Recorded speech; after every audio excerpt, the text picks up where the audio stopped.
Using a calculator to approximate cosecant, secant, and cotangent values.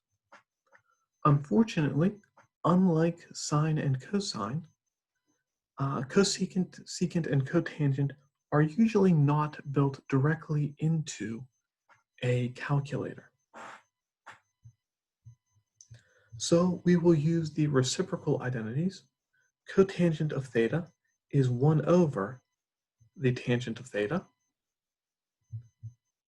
Secant of theta is 1 over the cosine of theta. And cosecant of theta is 1 over the sine of theta. Right. Don't be fooled. Your calculator does have a feature called sine raised to the negative 1. This is not the cosecant. This is not 1 over sine. This is the inverse of sine that we'll be talking about a little bit later.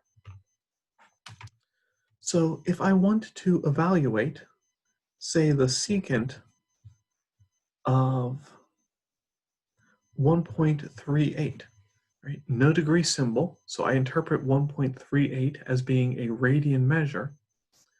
I'll use my reciprocal identity to write this as 1 over the cosine of 1.38, and then punch into my calculator 1 divided by cosine 1.38.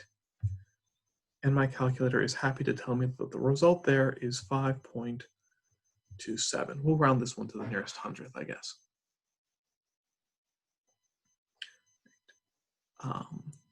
The 6 trigonometric functions, sine, cosine, tangent, cotangent, secant, and cosecant, as well as some additional functions that have completely lost favor in the world, the var sine, the Haver cosine, and the Haver sine,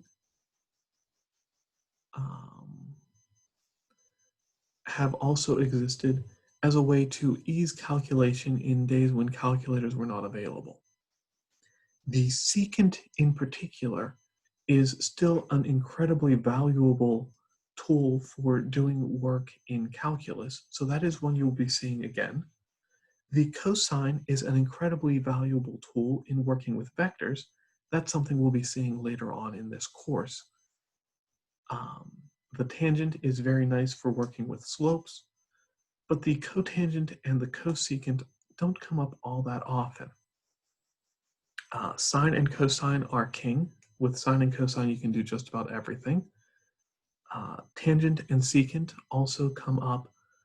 Cotangent and cosecant are mostly a historical curiosity, but they come up just enough that we really have to make sure that you understand all 6 of them in order to be successful in courses that use this as a prerequisite.